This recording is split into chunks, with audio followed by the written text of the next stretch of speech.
কার্যক্রম নিষিদ্ধ আওয়ামী লীগের লকডাউন কর্মসূচি ঘিরে এই মুহূর্তে রাজধানীর শাহবাগের যে চিত্র, সেই চিত্র দেখানোর চেষ্টা করছি। দর্শকের মধ্যে রাজধানীর শাহবাগ এলাকা থেকে আপনাদের সবাইকে যুগান্তর লাইভে যুক্ত করেছি আমি মিনহাজুল ইসলাম। দেখানোর চেষ্টা করছি রাজধানীর শাহবাগ এলাকার সর্বশেষ যে চিত্র।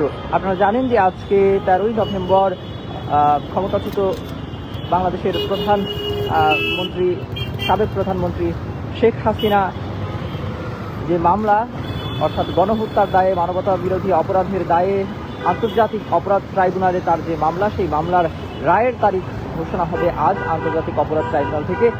সেই রায়কে কেন্দ্র করে আজ 13ই নভেম্বর সারা দেশে লকডাউন কর্মসূচি ঘোষণা করেছিল কার্যক্রম নিষিদ্ধ ঘোষিত সংগঠন আওয়ামী লীগ, এবং সেই ঘোষণার পর থেকেই কিন্তু বিভিন্ন রাজনৈতিক ছাত্র সংগঠন এবং রাজনৈতিক দল তারা কিন্তু বিভিন্ন কর্মসূচি ঘোষণা করেছে।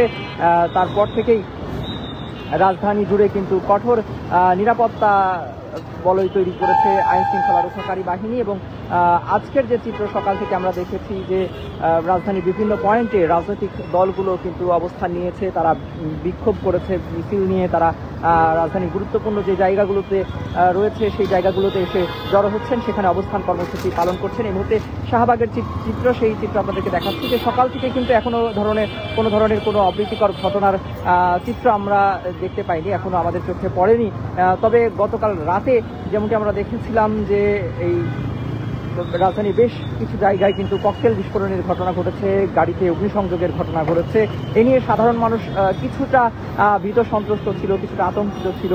তবে আজকে সকাল থেকে ভোরের আলো ফোটার সাথে সাথেই আমরা রাজধানীর বিভিন্ন পয়েন্টগুলো ঘুরে দেখেছি, সেখানে কিন্তু এখনো পর্যন্ত কোনো অপ্রীতিকর ঘটনা ঘটেনি, এবং কার্যক্রমে নিষিদ্ধ আওয়ামী লীগের কোনো নেতাকর্মীকেও আমরা দেখতে পাইনি।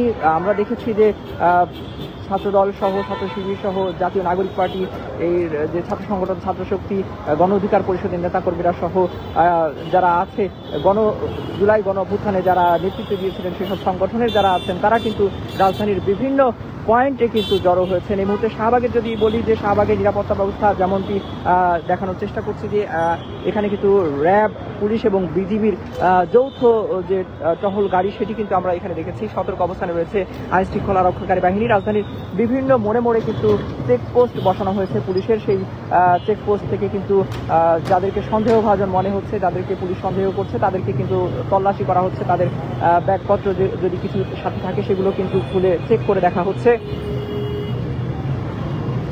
এবং আমরা দেখেছি যে কোনো কোনো জায়গায় কিন্তু ঢাকঢোল পিটিয়ে ছাত্র জনতা অবস্থান নিয়েছে। একটু যদি দেখাই যে এই শাহবাগের যে চিত্র, এক পাশে কিন্তু আমরা দেখেছি যে শাহবাগ যে জাদুঘর রয়েছে, সেই জাদুঘরের সামনে কিন্তু অবস্থান নিয়েছে ইনকিলাব মঞ্চের যে মুখপাত্র, অর্থাৎ জুলাই গণ অভ্যুত্থানের সময় নেতৃত্ব দেওয়া যে সংগঠন ইনকিলাব মঞ্চের মুখপাত্র শরীফ ওসমান হাদি, তারা কিন্তু সেখানে অবস্থান নিয়েছে। সে কিন্তু সেখানে অবস্থান কর্মসূচি পালন করেছে, হাতে লাঠি নিয়ে আমরা দেখেছি যে তাদেরকে সেখানে অবস্থান করতে। অন্যদিকে অন্য পাশটায় দেখেছি আমরা আরও কয়েকটি ছাত্র সংগঠন, তারাও কিন্তু এখানে অবস্থান নিচ্ছে। তারা বলছে যে যদি কোনো ধরনের অপ্রীতিকর ঘটনার খবর তারা পান এবং সেখানে ছুটে যাবেন, এবং কার্যক্রমে নিষিদ্ধ যে আওয়ামী লীগ তাদেরকে প্রতিহত করা হবে, এরকমটা কিন্তু তারা জানাচ্ছিলেন। যান চলাচল স্বাভাবিক রয়েছে। আমরা যেমনটি দেখেছি যে এই শাহবাগের এলাকায়, ঢাকা বিশ্ববিদ্যালয় এলাকায়, একটু জানিয়ে রাখি যে সকালে কিন্তু এই কার্যক্রম নিষিদ্ধ ঘোষিত আওয়ামী লীগকে প্রতিহত করার ঘোষণা দিয়ে এবং জুলাই সনদের আইনি ভিত্তি প্রদান করে তা বাস্তবায়ন আদেশ জারি, এবং আওয়ামী লীগকে নিষিদ্ধের দাবি নিয়ে কিন্তু ইসলামিক ছাত্র শিবিরের যে বিক্ষোভ মিছিল, সেটি কিন্তু শুরু হয়েছিল ঢাকা কলেজ থেকে। সেটি এসে ঢাকা বিশ্ববিদ্যালয়ে তারা বিক্ষোভ মিছিল পরবর্তী সমাবেশ করে। এরপরে আমরা এই শাহবাগ এলাকায় আসি। এখানে কিন্তু আমরা দেখছি যে পরিস্থিতি এখনো কিন্তু স্বাভাবিক রয়েছে। এখানে নিরাপত্তা যে বলয়, যেটা বলছিলাম যে প্রায় 3 স্তরের নিরাপত্তা কিন্তু জোরদার করা হয়েছে। রাজধানী জুড়ে বলা যায় যে কঠোর নিরাপত্তা জোরদার করেছে আইন শৃঙ্খলা রক্ষাকারী বাহিনী। তারা কিন্তু শুধু প্রতিটি মোড়ে মোড়েই চেকপোস্ট বসায়নি, বরং তাদের টহল দল কিন্তু রাজধানীর বিভিন্ন পয়েন্টে ঘোরাফেরা করছে, টহল দিচ্ছে। কোথাও কোনো অপ্রীতিকর ঘটনার সন্ধান এখনো পর্যন্ত যেহেতু চোখে পড়েনি, তবে আমরা দেখেছি যে গতকালকেও কোনো অপ্রীতিকর বা বিশৃঙ্খলা সৃষ্টি করার চেষ্টা করার সাথে সাথে কিন্তু পুলিশ সেখানে দ্রুত পৌঁছে গিয়েছে। আমরা দেখেছি যখন টিএসসিতে ককটেল বিস্ফোরণের ঘটনা ঘটে। দ্রুত সময়ের মধ্যে কিন্তু সেখানে আইন শৃঙ্খলা রক্ষাকারী বাহিনীর সদস্যরা উপস্থিত হয় এবং পরিস্থিতি পর্যবেক্ষণ করার চেষ্টা করে এবং সেখানে কিন্তু বিপুল পুলিশ মোতায়েন করা হয়। এছাড়াও আমরা দেখেছি যে রাজধানীর কারওয়ান বাজারে গতকাল মধ্যরাতে কিন্তু সেনাবাহিনীর সদস্যরা কিন্তু নিরাপত্তা ব্যবস্থা জোরদার করেন, টহল দিচ্ছিলেন। বিজিবি সদস্যরা শহর জুড়ে কিন্তু টহল দিচ্ছে। তাদের আমরা যতটুকু জানতে পেরেছি যে গতকাল রাত থেকে কিন্তু তারা প্রায় বিজিবির প্রায় 14টি প্লাটুন কিন্তু তারা রাজধানী জুড়ে টহল পরিচালনা করছে।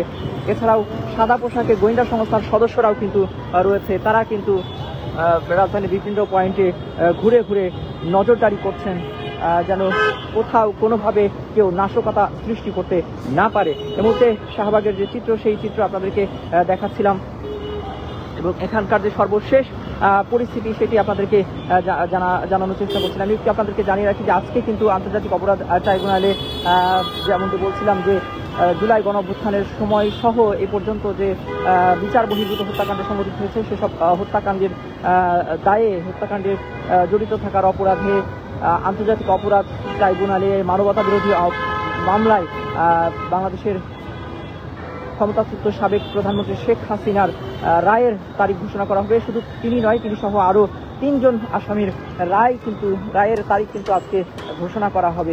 এই রায়কে কেন্দ্র করেই মূলত গত 3 দিন ধরে রাজধানীর বিভিন্ন পয়েন্টে কিন্তু আমরা দেখেছি যে অগ্নি সংযোগ এবং ককটেল বিস্ফোরণের ঘটনা ঘটে এবং এই কর্মসূচিকে কেন্দ্র করে যেমনটি বলছিলাম যে আওয়ামী লীগ তাদের নেতাকর্মীদের কিন্তু লকডাউন কর্মসূচি পালন করার জন্য ঘোষণা দেয় এবং এই লকডাউন কর্মসূচিকে কেন্দ্র করেই মূলত পরিস্থিতি কিছুটা উত্তপ্ত হয়ে ওঠে। আমরা দেখছি গতকাল রাতে যেমনটি ঢাকা বিশ্ববিদ্যালয়ের শিক্ষার্থীরা, ঢাকা বিশ্ববিদ্যালয়ের ছাত্র সংসদের নেতারা তারাও কিন্তু বিক্ষোভ করে এবং তারা সারা রাত যেমনটি দেখেছি যে সারা রাত ঢাকা বিশ্ববিদ্যালয়ের টিএসসি সহ ঢাকা বিশ্ববিদ্যালয়ের মধুর ক্যান্টিন এবং ক্যাম্পাস জুড়ে কিন্তু তারা অবস্থান নেয়। এছাড়াও রাজধানীর বিভিন্ন পয়েন্টের রাজনৈতিক যে দলগুলো রয়েছে, বিশেষ করে ছাত্রদলের আমরা দেখেছি ছাত্রদলের নেতাকর্মীরাও কিন্তু রাস্তায় নেমে তারা আওয়ামী লীগকে প্রতিহত করার ঘোষণা দিয়ে রাজধানীর বিভিন্ন জায়গায় কিন্তু তারাও কর্মসূচি পালন করেছে। আজকেও কিন্তু তাদেরও কর্মসূচি রয়েছে। জাতীয় নাগরিক পার্টি আমরা দেখেছি তারা তাদের যে কেন্দ্রীয় কার্যালয় রয়েছে সেই কেন্দ্রীয় কার্যালয়ের সামনে থেকে বিক্ষোভ মিছিল করে আওয়ামী লীগকে প্রতিহত করার ঘোষণা দেয়। এই মুহূর্তে যেমনটি বলছিলাম যে এখনো পর্যন্ত যদিও এই কার্যক্রম নিষিদ্ধ ঘোষিত আওয়ামী লীগের নেতাকর্মীদের আমরা কোথাও কোনো ঝটিকা মিছিল বা কোনো ধরনের উপস্থিতি এখনো দেখতে পাইনি। আইন শৃঙ্খলা রক্ষাকারী বাহিনীর সদস্যরা সতর্ক অবস্থানে রয়েছেন, তারা কঠোর নজরদারিতে রেখেছেন পুরো এলাকাগুলো, বিশেষ করে যেই এলাকাগুলো গুরুত্বপূর্ণ সেই এলাকাগুলোতে নিরাপত্তা বেশি জোরদার করা হয়েছে এবং রাজধানী জুড়ে কিন্তু টহল পরিচালনা অব্যাহত রয়েছে। আজকে সহ আগামীকালকে সারাদিন কিন্তু রাজনৈতিক দলগুলো তারা তাদের কর্মসূচি অব্যাহত রেখেছেন এবং আগামীকাল পর্যন্ত তারা রাজধানী সহ গুরুত্বপূর্ণ যে মোড়গুলো রয়েছে রাজধানীর সেই সব জায়গায় তাদের যে অবস্থান কর্মসূচি সেই অবস্থান কর্মসূচি পালন করার ঘোষণা দিয়েছে তাদের দলীয় নেতাকর্মীদের। আমরা সেই চিত্রও কিন্তু দেখেছি। আমরা সকাল থেকে দেখছি যান চলাচল কিন্তু এখনো পর্যন্ত স্বাভাবিক রয়েছে, কোথাও কোনো যান চলাচলেরও ব্যত্যয় হয়নি, কোথাও কোনো অগ্নিসংযোগ বা ভাঙচুরের ঘটনাও এখনো পর্যন্ত আমাদের চোখে পড়েনি। সব মিলিয়ে এখন পর্যন্ত রাজধানীর শাহবাগ মোড়ের যে চিত্র সেটি কিন্তু স্বাভাবিক রয়েছে। এখানে যান চলাচল স্বাভাবিক রয়েছে, আইন শৃঙ্খলা পরিস্থিতি স্বাভাবিক রয়েছে। এখানে ছাত্র জনতা যারা রয়েছে যেমনটি বলছিলাম যে বিভিন্ন রাজনৈতিক ছাত্র সংগঠন এবং জুলাই গণঅভ্যুত্থানে এর সময় যারা জুলাই গণ আন্দোলনে অংশ নিয়েছিল সেই সব আন্দোলনকারীরাও কিন্তু এখানে অবস্থান নিয়েছে। তাদের নির্দেশনা দেওয়া হয়েছে রাজনৈতিক দলগুলোর পক্ষ থেকে রাজধানীর মোড়ে মোড়ে অবস্থান নেওয়ার জন্য, সেজন্য হয়তো তারা মোড়ে মোড়ে অবস্থান নিয়েছে এবং পরিস্থিতি এখনো পর্যন্ত স্বাভাবিক রয়েছে। সবশেষ রাজধানীর শাহবাগ থেকে এই মুহূর্তে যে চিত্র সেটি আপনাদেরকে দেখানোর চেষ্টা করছিলাম। দর্শক, পরবর্তীতে যে কোনো আপডেট তথ্য জানতে সাথেই থাকুন।